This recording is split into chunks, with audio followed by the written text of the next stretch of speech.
Assalamualaikum warahmatullahi wabarakatuh.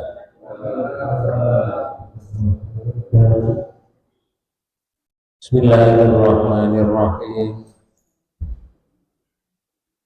Innal hamdalillah nahmadullahi tabaraka wa ta'ala usolli wa usallimu ala anbiya'ihi wa rusulihi wa ala khatamihim nabiyina Muhammadin sallallahu alaihi wasallam wa ala alihi wa ashabihi ajmain. Qala Allah ta'ala fi kitabil karim, a'udzu billahi minasyaitonir rajim. Kullu man fis samawati wal ardh kulillah kataba ala nafsihi rahmah la yajma'annakum ila yaumil qiyamati la raiba fihi alladziina khasiru anfusahum fahum la yu'minun. Sadaqallahu alazim. Para bapak dan ibu saudara sekalian, kita bersyukur kepada Allah Subhanahu wa ta'ala karena kita semuanya ditakdirkan oleh Allah bertemu di masjid ini dalam keadaan sehat walafiat. Mudah-mudahan langkah kita semuanya menjadi amalan ibadah yang membawa kita nanti menghadap Allah dalam keadaan husnul khatimah. Para bapak dan ibu saudara sekalian, sebagaimana ayat yang saya baca tadi di surat Al-An'am ayat 12. Ayat ini memberitahukan kepada kita semuanya riwayat Rasulullah bahwa apa yang ada di langit, apa yang ada di bumi, semuanya adalah milik Allah. Lalu Allah menetapkan dirinya sebagai Khalik yang kasih sayang. Kemudian Allah nanti akan menghimpun manusia di hari kiamat supaya dimintai pertanggungjawaban atas perbuatannya sewaktu di dunia. Secara umum saya terjemahkan ayat 12. Kata-kata Tuhan siapakah apa yang menjadikan dia. Ini Allah mengatakan kepunyaan Allah apa yang ada di langit dan di bumi. Lanjut. Kata-kata kepunyaan Allah dia telah menetapkan atas dirinya kasih sayang. Dia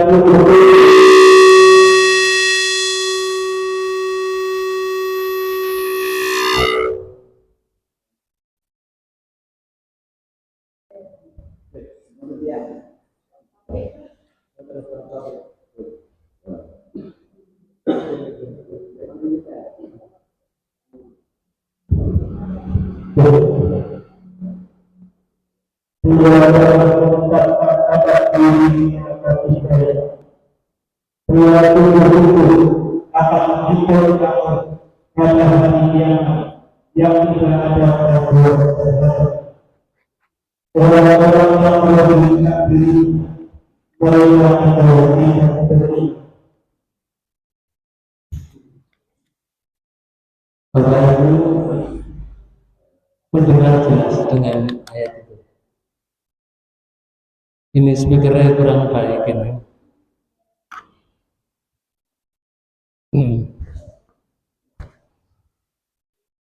Ini mas sampean nggak bikin, sampean pakai ini. itu ya. Saya tak gawe nih.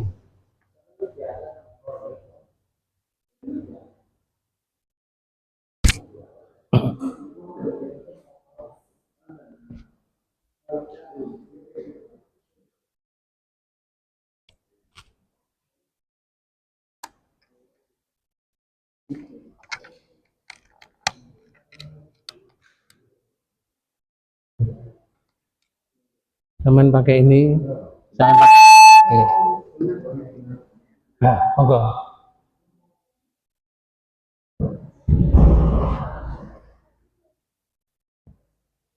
Mit, mit.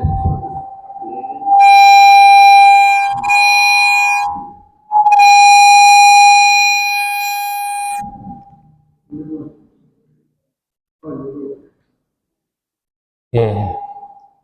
Bapak Ibu saudara sekalian, ayat itu memberikan gambaran bahwa Allah kasih sayang, tetapi juga nanti Allah meminta agar supaya semua hambanya yang hidup ini dimintai pertanggungjawaban setelah hidup di dunia ini.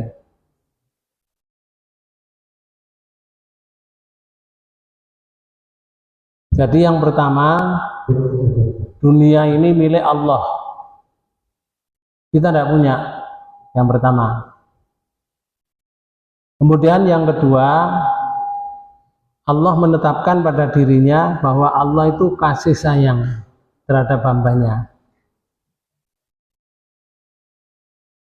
Kemudian yang nomor tiga, besok pada hari kiamat kita dimintai pertanggungjawaban atas perbuatan yang kita lakukan waktu di dunia ini. Itu di ayat ini secara global seperti itu. Bapak Ibu, menurut tafsirnya Ibnu Katsir, Allah Subhanahu wa Ta'ala memberitahukan bahwa dirinya lah yang memiliki langit dan yang memiliki bumi, serta semua makhluk yang ada pada kedua langit dan bumi itu yang milik Allah. Kalau sudah Allah menyatakan apa yang di langit dan apa yang di bumi milik Allah, kita tidak punya, tidak punya apa-apa, karena sudah diklaim oleh Allah bahwa kita ini adalah makhluk yang tidak punya apa-apa. Makhluk yang tidak punya apa-apa kita ini, karena sudah dikatakan oleh Allah milik saya.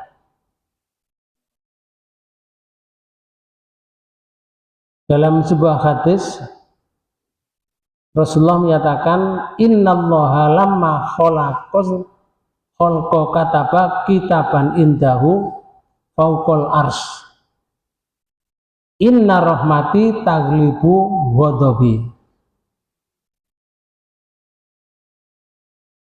Sesungguhnya Allah setelah selesai menciptakan makhluk, maka dia menulis dalam kitab yang ada di sisinya, di atas arsy. Nulis begini, sesungguhnya rahmatku itu mengalahkan murkaku.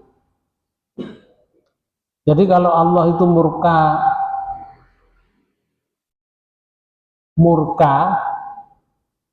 kalau Allah punya rahmat, rahmat Allah itu lebih besar daripada murka Allah. Padahal murka Allah itu besar.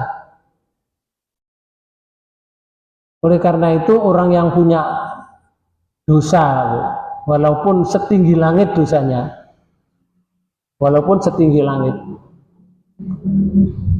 kalau orang itu minta maaf atau minta ampun kepada Allah, diampuni oleh Allah. Itu namanya rahmat Allah lebih besar. Seberapa dosa orang itu di hadapan Allah?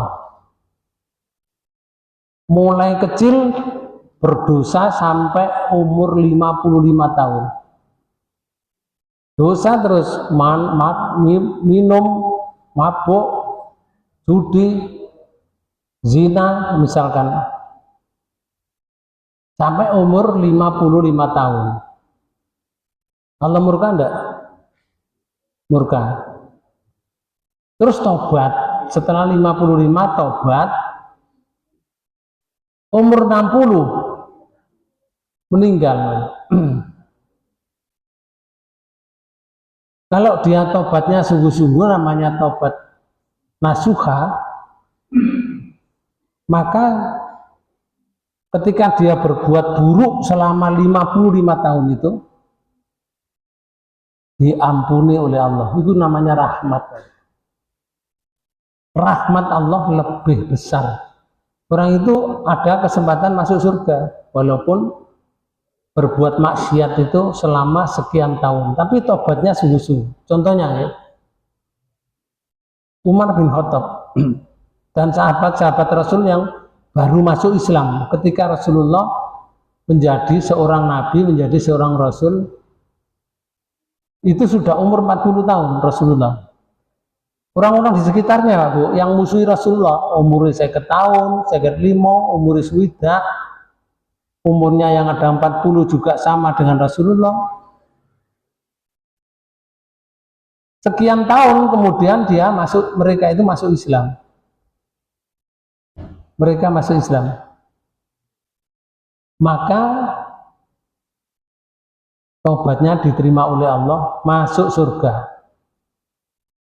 Sampai Rasulullah sendiri itu ada 10 sahabat itu dinyatakan oleh Allah orang yang masuk surga. Salah satu diantaranya Abu Bakar As-Siddiq,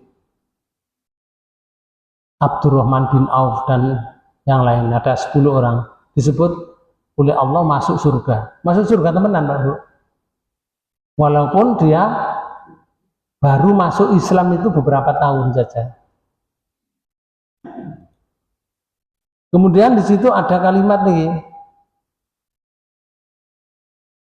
laya jema'an nakum, ini gila, laya jema'an nakum.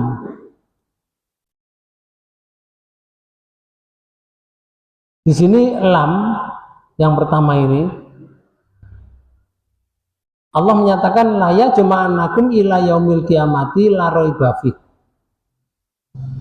Dia Allah sungguh-sungguh akan menghimpun kalian pada hari kiamat yang tidak ada keraguan terhadap. Di sini ada huruf lam, yang terdapat pada lafadz laya jema'anakum itu merupakan pendahuluan dari huruf qasam, sumpah. Allah bersumpah, sungguh ngoten. Laya jema'anakum, sungguh temenan.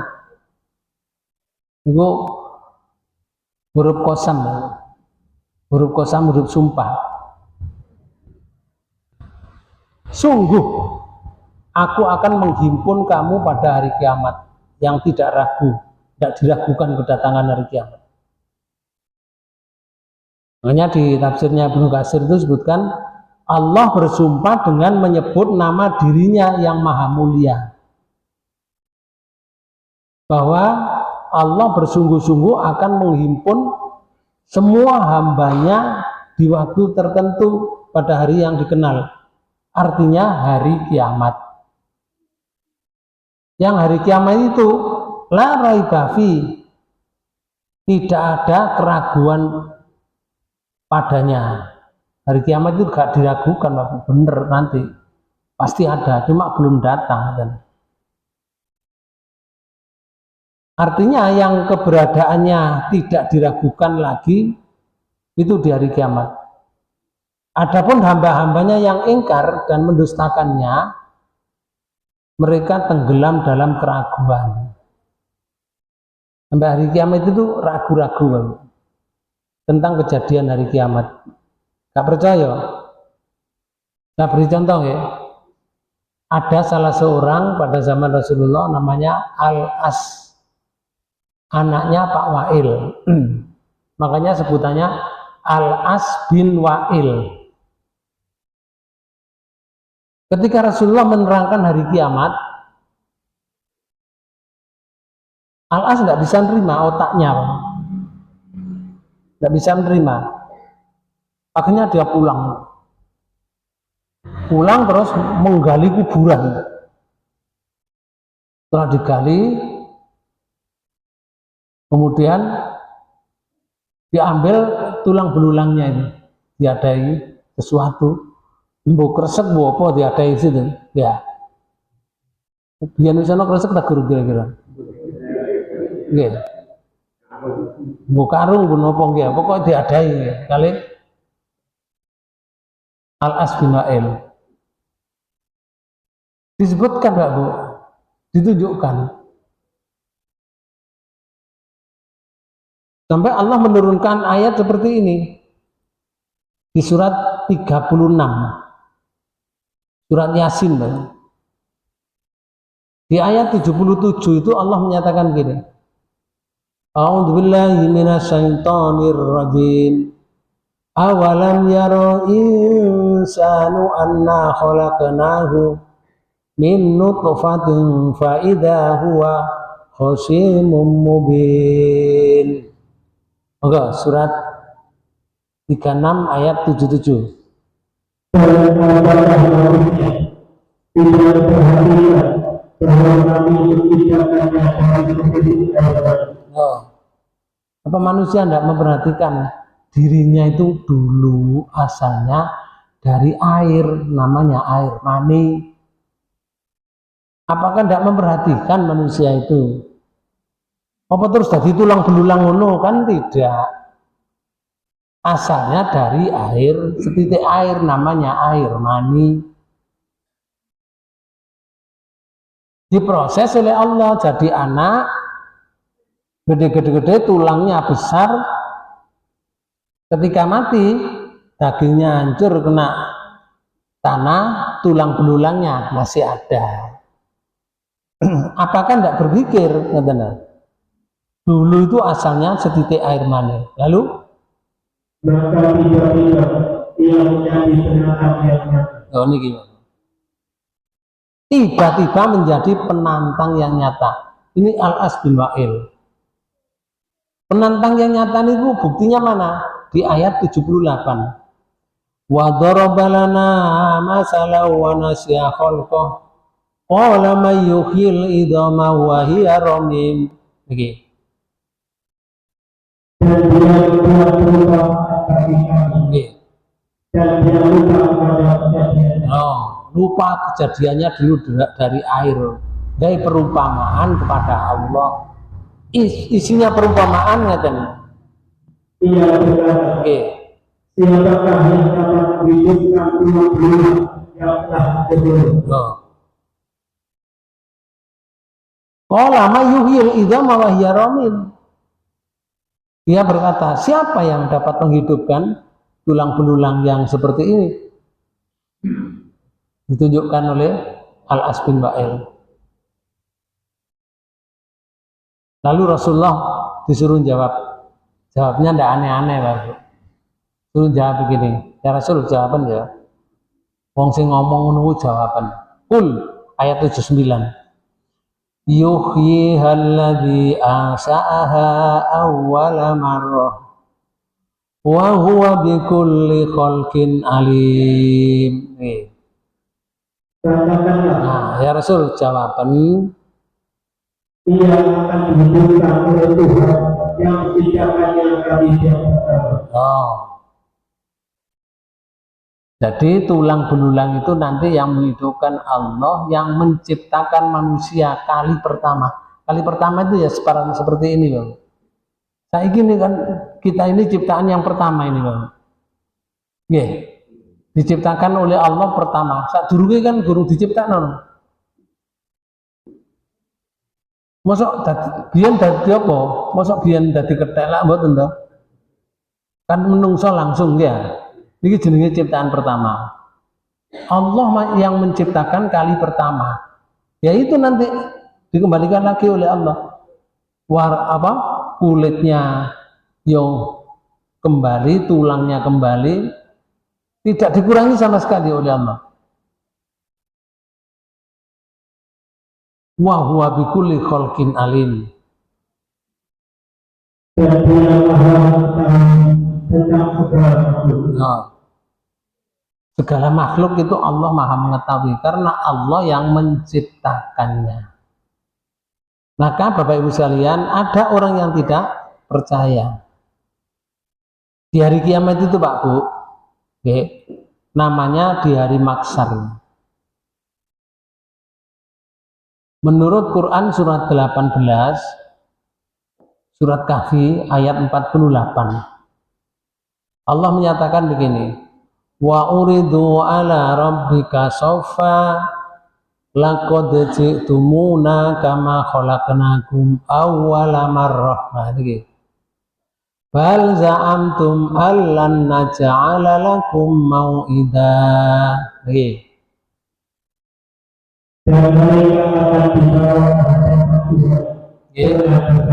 Nah, nanti kita ini dihadapkan Allah berbaris. Jadi dimunculkan dari bumi akhirat terus berbaris, dibariskan oleh Allah. Kayak sopnya sholat ini. Dibariskan oleh Allah. Lanjut.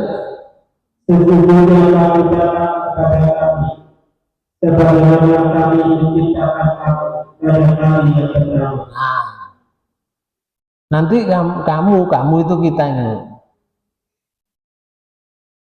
datang kepada Allah itu dalam bentuk ciptaan yang pertama kali dulu waktu di dunia itu. Waktu di dunia diciptakan seperti ini, besok datang kepada Allah, yo badan seperti ini, yo badan ini sing masuk surga. Kalau dia masuk neraka, yo badan ini yang masuk neraka. Jadi badan inilah yang masuk surga dan badan inilah yang masuk neraka. Jadi bukan jiwanya, ya badannya ini. Menurut surat 18 ayat 48. Lanjut. Dan kamu mengatakan bahwa kami sekali-kali tidak akan menetapkan bagi kamu waktu memberi perjanjian. Allah menyatakan kamu itu mengatakan waktu di dunia, mengatakan ini karena ragu-ragu Bapak. Kami sekali-kali tidak akan menetapkan bagi kamu waktu memenuhi perjanjian. Tadi gak percaya waktu urip di dunia, gak mungkin Allah akan membangkitkan lagi. Wong manusia sudah dari tulang belulang, hancur jadi tulang belulang, akan dihidupkan lagi. Gak mungkin. Begitu ucapan itu. Maka dikatakan oleh Allah, kamu mengatakan bahwa kami sekali-kali tidak akan menetapkan bagi kamu waktu memenuhi perjanjian. Perjanjian ya hari kiamat itu. Nah, seperti itu banyak Pak Bu. Orang yang percaya pada hari kiamat gak sih ngaji-ngaji ini. Nggih. Panjenengan percaya hari kiamat ya? Ah, percaya. Lek gak ngaji, gak percaya Pak Bu. Gak percaya. Buktinya orang yang gak percaya ya. Ini. Hidupnya selalu menghibah orang lain. Itu namanya dia tidak percaya pada hari kiamat. Karena nanti menghibah itu dibalas di hari kiamat. Orang menyakiti saudaranya atau temannya, gak minta ampun, gak minta maaf, itu tandanya orang tidak percaya pada hari kiamat. Orang yang percaya pada hari kiamat tidak akan mudah menyakiti orang lain. Bentuk apa saja, di bidang apa saja. Makanya ada hadisnya, mangkana yu'minu billahi wal yaumil akhir, barang siapa yang beriman pada Allah dan beriman pada hari akhir, kalau berhadapan dengan tamu Pak Bu, fal yukrim dhaifahu. Hendaklah orang itu memuliakan tamunya. Kalau tamunya sudah diterima. Paham? Karena orang bertamu itu bisa nggak diterima, Pak Bu. Nggak diterima. Assalamualaikum, waalaikumsalam. Mas, aku butuh sampean dulu. Waduh, mohon maaf ya. Saya mau ada acara ini. Sebentar saja, walaupun sebentar. Mohon maaf, saya akan ada acara. Besok kalau panjenengan kepingin ketemu saya, ada seminggu lagi. Saya ada acara penting ini. Berarti menolak kan? Kayak menolak tamu tidak wajib memuliakan. Karena ditolak. Tapi kalau assalamualaikum, waalaikumsalam, monggo pinara, lah itu namanya sudah diterima. Kalau sudah diterima, wajib memuliakan tamu.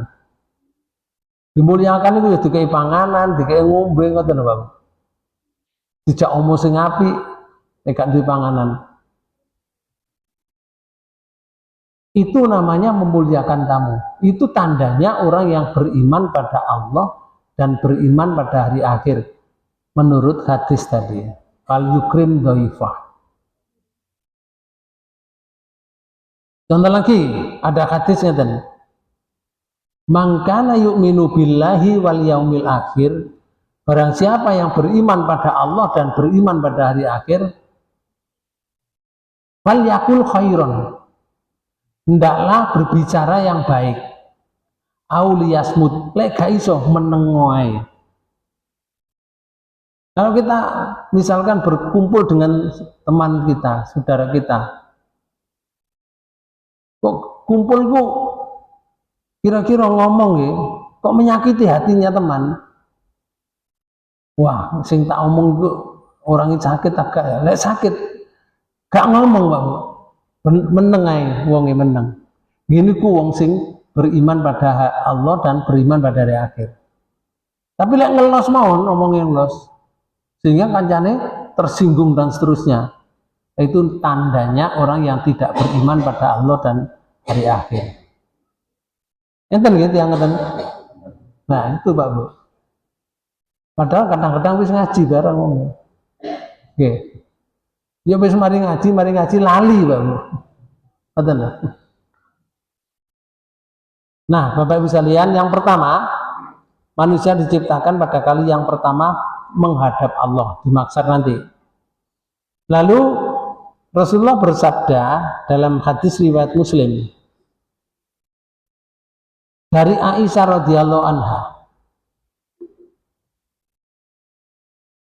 saru nasu yaumal kiamati khufatan urotan gurlan. Rasulullah menyatakan begini, manusia itu akan dikumpulkan pada hari kiamat dalam keadaan tidak beralas kaki. Tadi gak sandalan loh. Nyekir. Ya. Tidak beralas kaki. Nomor 2, tidak berpakaian. Berarti muda. Lanang wedok muda. Nggih persis uripe niku. Waktu uripe niku ana apa? Waktu jadi orang sebelum mati itu. Nanti dibangkitkan ya seperti itu. Sing lanang belum dihitan. Jadi masih utuh, belum dihitan. Oke. Nah, bukan di sana nanti terus dihitan boten, Pak Bu. Gak ada kalimat wonge terus mari ngono dihitan boten. Jadi dalam keadaan belum dihitan. Tadi si lanang ya muda, ndak belum dihitan, si wedok ya muda, tidak beralas kaki. Hadis riwayat Muslim.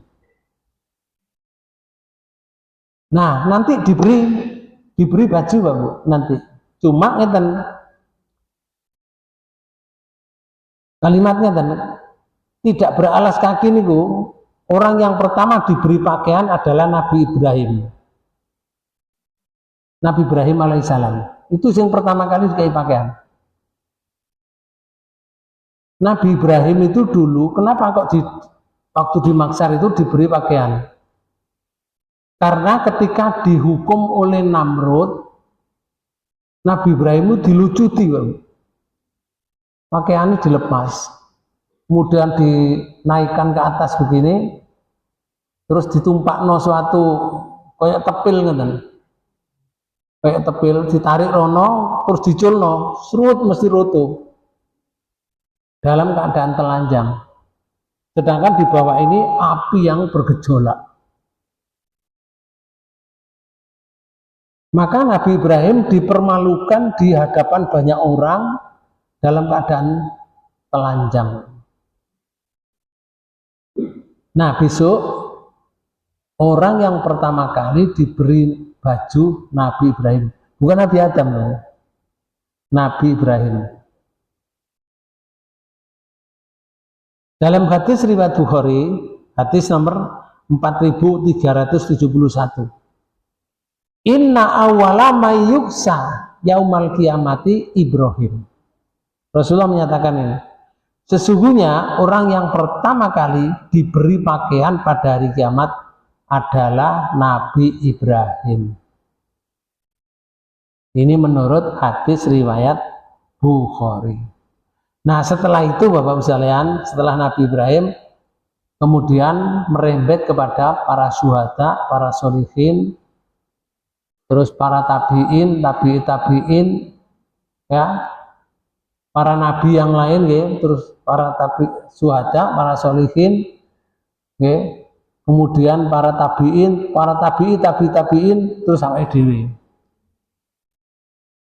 Berurutan, Bapak.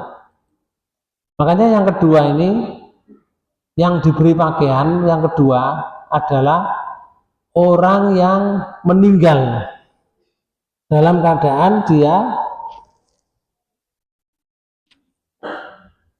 memperjuangkan agama Allah. Dia memperjuangkan agama Allah. Terus mati.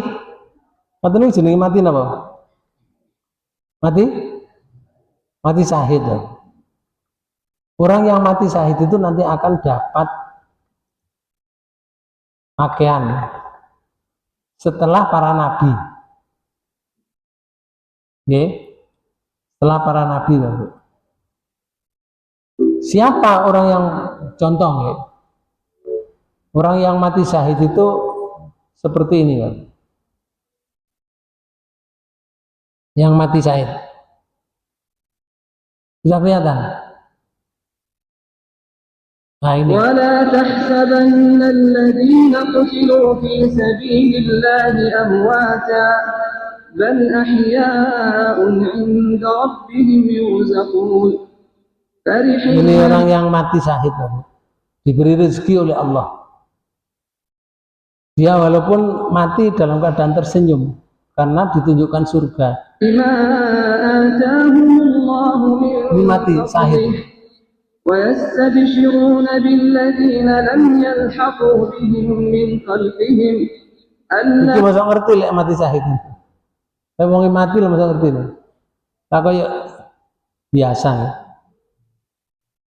خوف عليهم ولا هم يحزنون الشهيد تمنى بنفسه الأبي. Ini orang yang mati membela agama Allah, ditunjukkan surga. Yang wani metu niku kata surga, guyu wonge.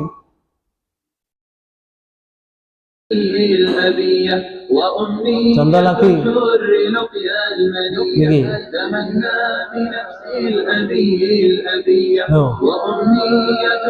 Bisa tertawa.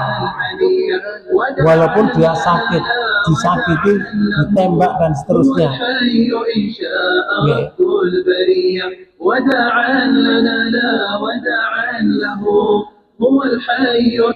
Seperti ini masa kelihatan mati ya.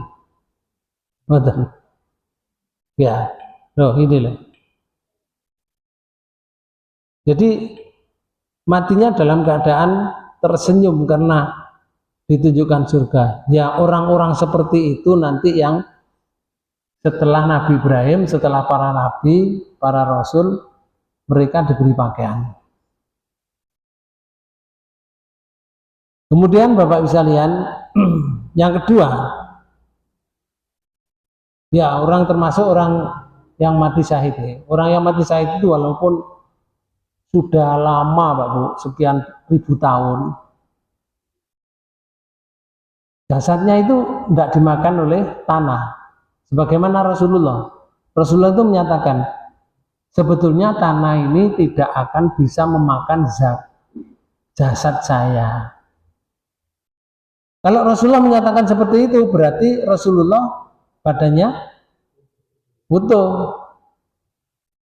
Makanya oleh dulu waktu pelebaran Masjid Madinah itu mau dipindahkan, kuburan itu mau dipindah. Nah, kalau dipindah nanti jasadnya Rasulullah kelihatan.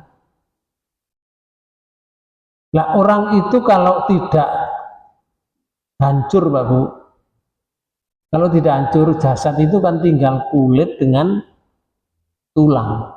Nun sewu, sak ganteng-gantengi wong, sak ayu-ayune wong, lek karo tulang ambek kulit dadi ganteng apa dadi ayu? Dadi elek. Sangat tentu. Karena tinggal kulit dengan tulang.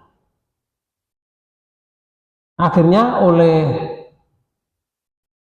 ulama sana yang namanya Wahabi itu dipertahankan, tidak boleh, jangan dipindah. Kalau ini nanti dipindah, Muhammad dilihat oleh orang, difoto, kemudian digambar dan seterusnya, orang yang tidak senang dengan Islam, maka diajak nanti Muhammad dengan jasad itu, maka dibiarkan. Terus bagaimana kalau orang-orang yang masuk masjid nanti menyembah atau percaya dengan kuburan? Saya menjaga, Wadan Wahabi ini, saya menjaga. Makanya sampai sekarang Pak Bu, kuburan itu dijaga oleh tentara atau polisi Pak Bu. Polisi digaji negara menjaga kuburan. Makanya lek ana wong kadek liwat kuno megang-megang gini, gepuk karo laskar ini, haram, sirik, parok ngoten.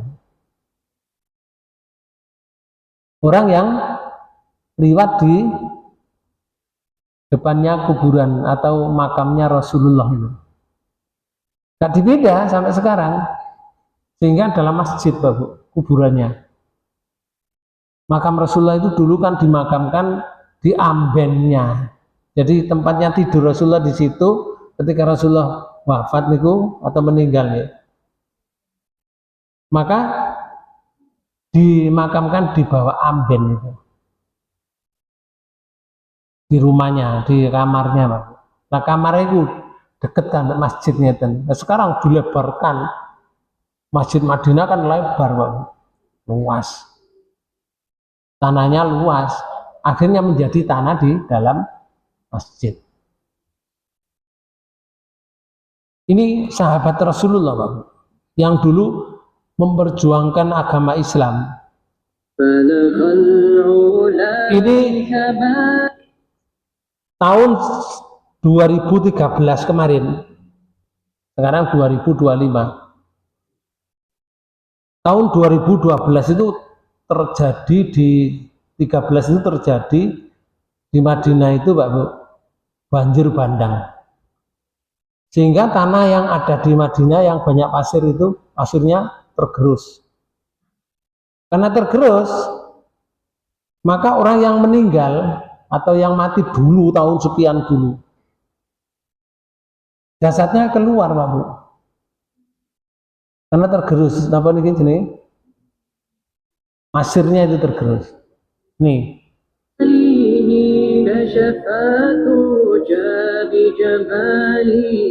Nah ini.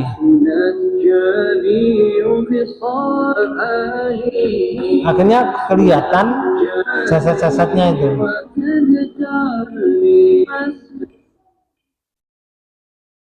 Kemudian diambil oleh orang di tahun 2013 itu ditunjukkan ini Pak Bu, salah satu diantaranya hasrat ini masih darahnya masih mengalir, padahal sudah 1400 tahun yang lalu. Nah, dhewe mati ya sak minggu wis entek ya. Nggih. Wis rupane wis gak ono pisan. Mrotoli dhewe-dhewe. Ini sudah 1400 tahun yang lalu. Loh, darahnya masih keluar. Yor, diusapi lagi, keluar lagi. Diusapi lagi, keluar lagi. Oke.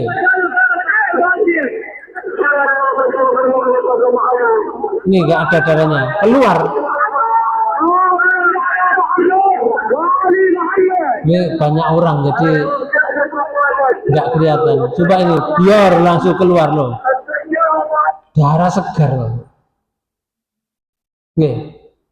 Walaupun dia sudah meninggal 1400 tahun yang lalu.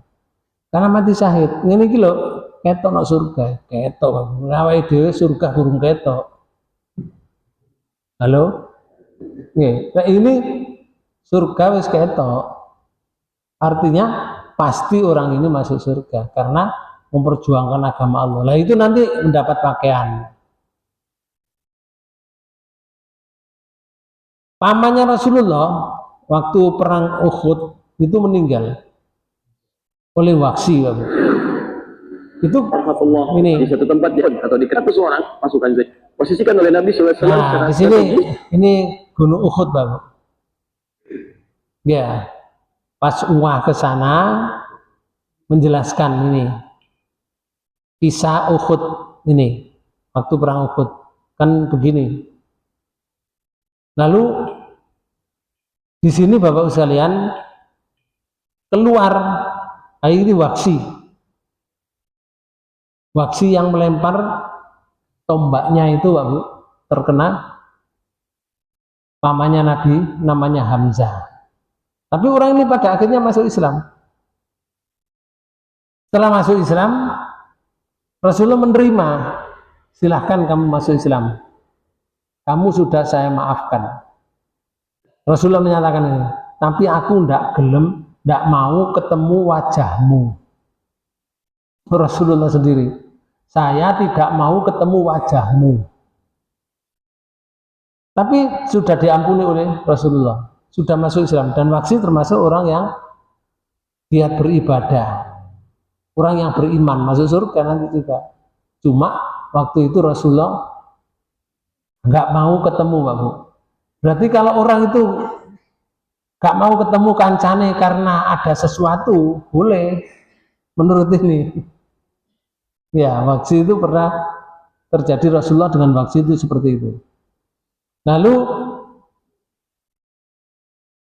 ini Hamzah yang kena apa?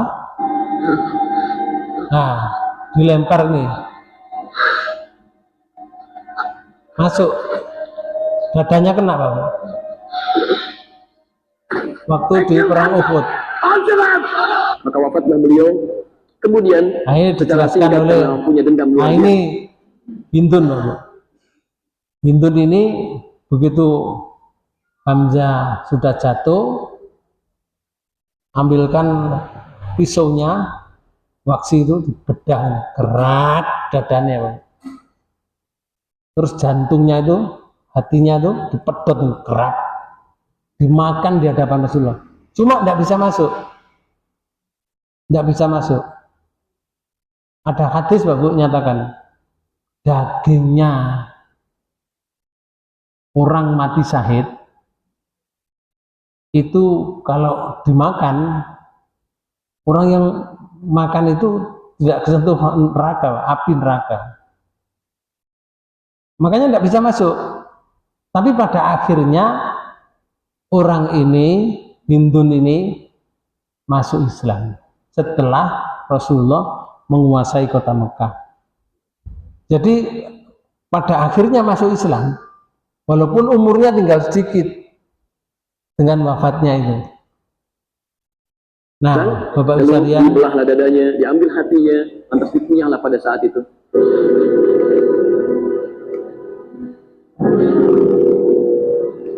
Tahun 2013 yang lalu, Nah nih, ya Andrew, pada tahun 2013 ini Pak Bu, ini jasadnya sinten? Nggih. Mbak yang mati syahid pamannya Rasulullah yang namanya Hamzah. Masih utuh Pak Bu. Dadanya yang dibelah ini, pakaiannya yang dipakai ini kan dipendem pisan ya. Wong mati syahid kan tidak dimandikan, tidak dikafani, tidak disolati, dipendem ngono ae. Dan besok akan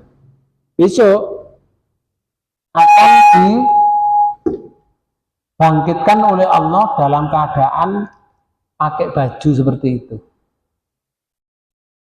Dan nanti akan diberi baju oleh Allah setelah Nabi Ibrahim. Nah, Bapak Ibu sekalian, dalam hadis riwayat Abu Dawud, Rasulullah menyatakan al-mayyitu yub'asu fi siyabihi lati yamutu fiha. Mayit itu akan dibangkitkan dengan pakaian yang dikenakan ketika mati. Yang berjuang, Mbak Bu. Yang berjuang. Jadi contohnya ini, sih nggak berjuang ya, tapi beribadah. Wongnya pakaian apa jadi ketika dia tawaf itu menggunakan pakaian apa? Ihram. Ketika dia berada di Arafah pakaiannya apa? Ihram juga. Nokono wetenge loro misalkan, terus mati Bapak di Arafah itu, maka itu termasuk mati syahid. Orang itu dikubur sak ihrami ngeten. Gak disolat, gak dimandikan, tidak disolati, ya, tidak dikafani. Yaitu pakaian itu yang dipakai ihram itu besok akan dibangkitkan oleh Allah allati yamutu fiha fi siyabihi, dalam apa itu pakaiannya. Jadi dibangkitkan dengan pakaian yang dikenakannya ketika mati. Nah, sekarang hari berbangkit ya, Bu. Yang namanya hari berbangkit itu amal manusia itu akan dipertanyakan oleh Allah, dihitung, kemudian ditimbang, namanya mizan, dan dibalas oleh Allah dengan balasan yang setimpal, yang sama dengan perbuatannya. Kita nanti kalau perbuatannya itu jumlahnya misalkan jumlahnya ditumpuk itu ada 1000 kotak misalkan, ya dibalas oleh Allah 1000 kotak. Tergantung dari amal kita, Pak. Semakin banyak amal perbuatan yang baik, semakin dibalas dengan kebaikan. Lalu segala apa yang mereka perdebatkan dikala masih hidup di dunia, nanti diadili oleh Allah. Diadili. Baik itu kedzaliman, keimanan, kekafiran, kebaikan, keburukan, semuanya diadili, diputuskan di maksar itu. Dalam Quran surat 39 ayat 68 Allah menyatakan ini, wa nufikha fis suri fa sa'iqa man fis samawati wa man fil ard illa man Allah summa nufikha fihi ukhra fa idahum qiyamun yanzurun. Maka dan ditiuplah sangkakala maka tidak siapa yang ada di langit dan di bumi, kecuali siapa yang dikehendaki Allah. Nah, semuanya mati kecuali yang dikehendaki oleh Allah. Yang dikehendaki oleh Allah yang gak mati ya mungkin malaikat sing niup trompet apa. Kalau niup trompet mati masa iso? Iya, tapi gak disebutkan di sini. Ya, disebutkan hanya yang dikehendaki oleh Allah. Lanjut. Kemudian ditiupkan alam bersama lagi, maka tiba-tiba mereka berdiri di dasar seluruh dunia yang. Nah, ini. Setelah itu dimatikan, ya, Sing niup trompet itu dimatikan lagi, mulai dimatikan, baru mati kabeh. Semua malaikat mati, semua manusia mati, semua hewan mati. Terus dihidupkan lagi malaikat sing meniup trompet. Dihidupkan, setelah dihidupkan niup lagi, ngoten. Ditiup, tet, ngoten. Trompet ngono suarane. Ya, baru ditiup. Tiba-tiba mereka berdiri di maksar menunggu keputusan masing-masing. Jadi ditiup yang ketiga itu, trompetnya ditiup, kita nanti keluar dari bumi, rucuk kayak jamur, kayak cambah. Terus dikibas-kibasi ini karena ada tanahnya, tanah. Kemudian berdiri menunggu keputusan. Berapa lama? Tidak disebutkan oleh Allah. Tapi orang berdiri itu tergantung juga dari amalnya. Lek wongi kafir, lek wongi kafir, itu bisa tenggelam dengan keringatnya itu, seperti orang tenggelam dalam laut. Berarti lama. Ya, sama tenggelam sampai keringetnya. Lama, jutaan tahun. Berdiri, gak bisa duduk, gak oleh duduk, gak wani duduk, dijaga malaikat. Gak wani duduk. Oh, jangankan di maksar, di dunia saja. Sama tinggal di tentara atau polisi yang baris lah, berbaris. Waktu dikumpulkan berbaris mau upacara, no. Kira-kira upacara sedok lama, no, ono sing leye-leye. Bawan itu saduk ambek komandane, gak bisa, ikut di dunia, apalagi nanti di akhirat. Jadi di maksar ini menunggu. Nah di maksar itu Bapak sekalian, ini gini, yauma idzi yasdurun nasu astata liyurau a'malahum. Quran surat Zalzalah ayat 6. Niki. Pada hari itu, manusia keluar dari Nggih. dalam keadaan yang bermacam-macam. Oh, keadaannya macam-macam, wajahnya bermacam-macam. Tapi wajah ini ya, tapi bermacam-macam keadaan. Ono sing hitam, ono sing berseri-seri. Ada yang wajahnya itu diganti oleh Allah seperti wajah macan. Karena dulu waktu di dunia itu menang-menangan. Ono sing satu riwayat itu menyatakan ono sing wajahnya itu diganti tikus. Sifat tikus itu apa? Suka ngerogoti barang yang sudah disimpan rapat-rapat. Jadi nyolongan,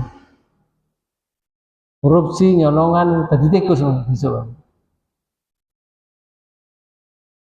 Maka Bapak Ibu sekalian, di sini disebutkan keadaan mereka. Oh inilah dibangkitkan dari kubur dalam keadaan berupa babi hutan. Dibangkitkan dari kubur mereka dalam seperti perut besar, seperti gunung, gede kayak gunung. Dan di dalamnya penuh dengan ular, dengan kalajengking. Duduk rawon, Bu. Jerone wetenge duduk rawon, duduk soto, tapi kalajengking karo ular. Mereka ini adalah orang yang enggan bayar zakat. Orang yang seperti ini nanti akan bangkit di maksar dalam keadaan semacam ini. Ono sing keluar dari mulutnya itu, memancar keluar dari mulut mereka itu darah.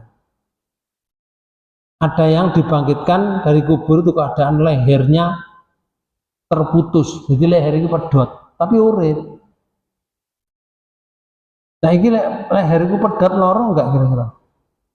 Sakit tapi urip. Ada yang dibangkitkan itu lidah yang mulut menjulur mengalir nanah serta darah. Mereka itu adalah orang yang enggan memberi kesaksian di atas kebenaran. Dan macamnya banyak. Itulah keadaan orang-orang di Maksar.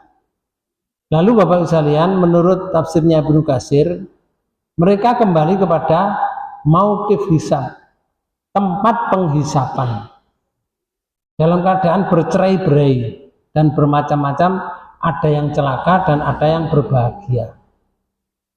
Para malaikat diperintahkan untuk membawa mereka yang bahagia ke dalam surga dan membawa mereka yang celaka ke dalam neraka. Menurut Ibnu Jurayj, mereka bercerai-berai, terpisah dan tidak dapat berkumpul sama sekali. Makanya wong mati ya, di bojo mati, ya sudah pisah selama-lamanya, tidak ketemu. Kecuali podo imane, tapi podo imane ketemu, itu pun lama, jutaan tahun baru ketemu. Jadi orang sudah mati ya sudah berpisah selama-lamanya. Karena kepingin ketemu gak iso. Maka Bapak Ibu sekalian, dalam surat yang lain itu digambarkan begini, hati manusia saat dikumpulkan dalam maksar itu, di surat An-Nazi'at ayat 8 itu disebutkan begini, qulubu yauma'idzi wajifah. Niki, hati manusia pada waktu itu sangat takut. Absaruha khosi'ah, pandangannya tunduk. Maksudnya apa? Mereka tampak hina dan rendah karena menyaksikan huru hara yang mengerikan, lagi sangat menakutkan di hari kiamat itu. Maka Bapak Ibu sekalian, ada di Maksar itu nanti ada bendera Abu Bakar, ada bendera Mu'ad bin Jabal, ada bendera orang yang zuhud itu Abu Dzar Al-Ghifari, kemudian ada bendera Utsman bin Affan, ada bendera Ali bin Abi Thalib. Begitu Pak Bu. Terus ada 7 golongan yang mendapat naungan, sementara yang lain tidak dapat naungan. 1, penguasa atau pemimpin yang adil. 2, seorang remaja yang mengawali keremajaannya dengan beribadah kepada Allah. 3, seorang laki-laki yang hatinya ditautkan ke masjid. Jadi wong lanang wong wedok atine iku ora masjid ya Bapak. Kepingin ana masjid. Nek ana masjid kotor ngono, kepingin ana nyapu. Nek ana masjid kurang iki nih. Wah, meneh tak benerno. Hatinya seperti itu. Itu nanti yang dimaksud mendapatkan naungan. Tapi nek orang itu cuek ya Kak. Kemudian dua orang saling mencintai karena Allah, berpisah ya karena Allah. Kemudian yang kelima, seorang yang ketika dirayu oleh wanita bangsawan rupanya, duit akeh, terus dijak untuk berbuat mesum. Dia mengatakan, aku takut kepada Allah. Wong iku jange mendapat naungan. Seorang yang mengeluarkan sedekah disembunyikan, artinya tangan kanan sedekah, tangan kiri tidak tahu. Artinya mari sedekah itu gak usah diomong-omong. Paham ya? Terus yang nomor 7, seorang yang berzikir kepada Allah terus meneteskan air mata di malam hari. Itulah 7 golongan yang akan mendapat naungan, sementara yang lain tidak mendapat naungan dari Allah. Bapak Ibu sekalian, itu di Maksar. Terus di ayat 39, surat 39 ayat 69, sampai terjemahkan.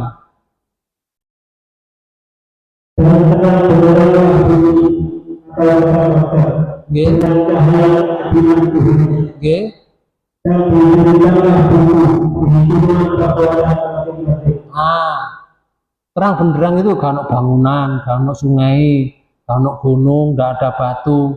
Terang benderang dengan apa? Keadilan, cahaya keadilan Allah.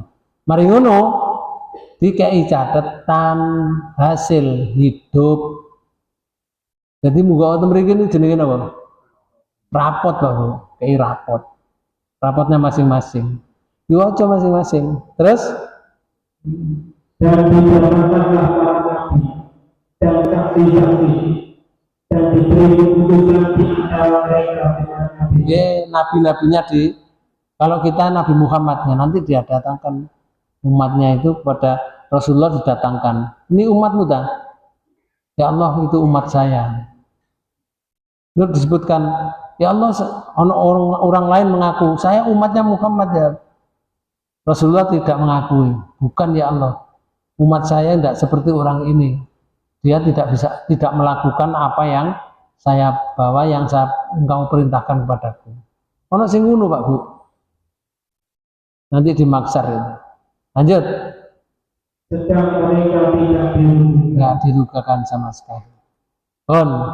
Sebelum saya lanjutkan sedikit lagi, ada pertanyaan di sini.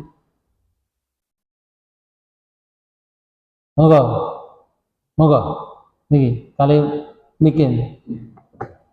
Bismillahirrahmanirrahim. Waalaikumsalam. Kemudian masalah tangan kanan, tangan kiri. Nggih. Karena begini, suatu contoh ada amal yang Islam itu adalah masalah Palestina. Itu penceramah atau ustaz ini menawarkan siapa yang dari sekian 20 juta, siapa yang dari 50 juta, siapa yang dari sekian. Otomatis itu kan orang dari pertama kan bersaing. Allah mungkin. Berarti kalau begini Pak, saya berani sekian, tapi niatnya itu wilayah Allah, tapi orang-orang sama tahu. Akhirnya tahu, temannya tahu ya. Tapi apa itu? Ustaz ini jangan bersemangat siapa yang harus paling sekian. Gimana itu termasuk tangan kanan? Ketika tangan kiri nggak tahu. Waalaikumsalam warahmatullahi. Mari kita buka surat 2. Surat 2 ayat 271. Inilah. Surat 2 ayat 271. Sampai terjemahkan. Ini gila. Kalau kamu menampakkan sedekahmu, nopo ditampakkan ya? Ditutur wong. Nah, diumum Terus? Baik sekali menurut Allah loh ini Bapak. Sing bicara Allah. Yang kedua. Dan jika kamu menyembunyikannya dan kamu berikan kepada orang-orang kafir. Nah, kalau kamu menyembunyikan sedekah, kamu berikan pada orang fakir, disembunyikan itu gak diomong nang wong, supaya sing dikei sedekah itu mboten malu Bapak. Nggih. Itu jenenge disembunyikan. Terus ya Allah, lebih baik. Iku mang baik sekali. Iki lebih baik bagimu. Terus yang kedua, yang Allah menyatakan ini, menjanjikan ini. Dan Allah akan menghapuskan dari kamu sebagian kesalahan. Sebagian kesalahan dihapus karena sedekah kamu. Terus? Dan Allah mengetahui apa yang kamu kerjakan. Lah di sini yang terakhir. Wallahu bima ta'maluna khabir. Dan Allah terhadap apa yang kamu lakukan itu khabirun. Khabir niku menurut kamus lalu. Khabir nih menurut kamus maha meneliti. Jadi diteliti oleh Allah. Sampaikan ini.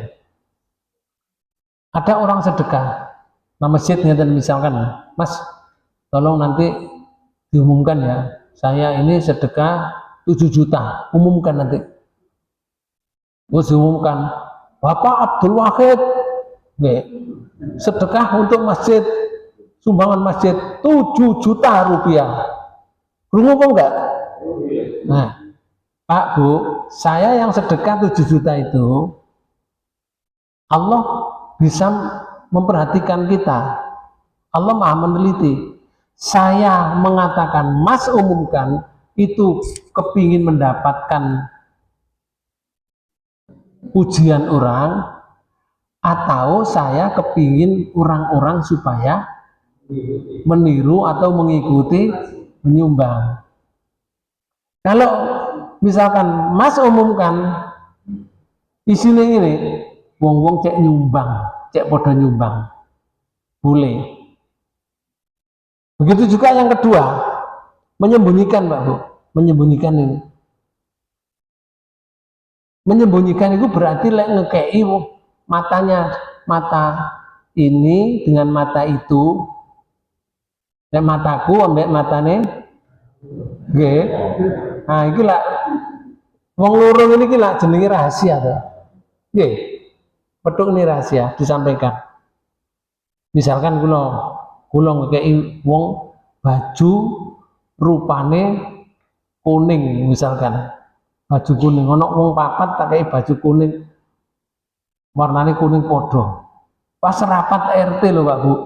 Dadak wonge lho gawe baju kuning kabeh.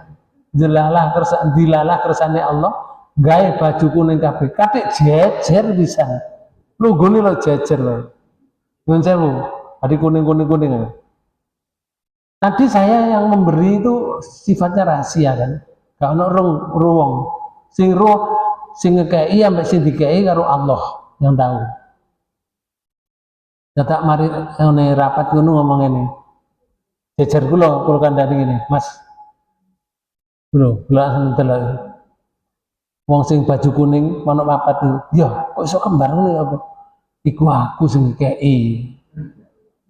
Saya yang memberi itu, kasihan mereka itu kalau nggak punya baju. Saya yang membelikan itu. Tapi ojo diwasno. Pak Bu, rahasianya sekarang terbongkar enggak?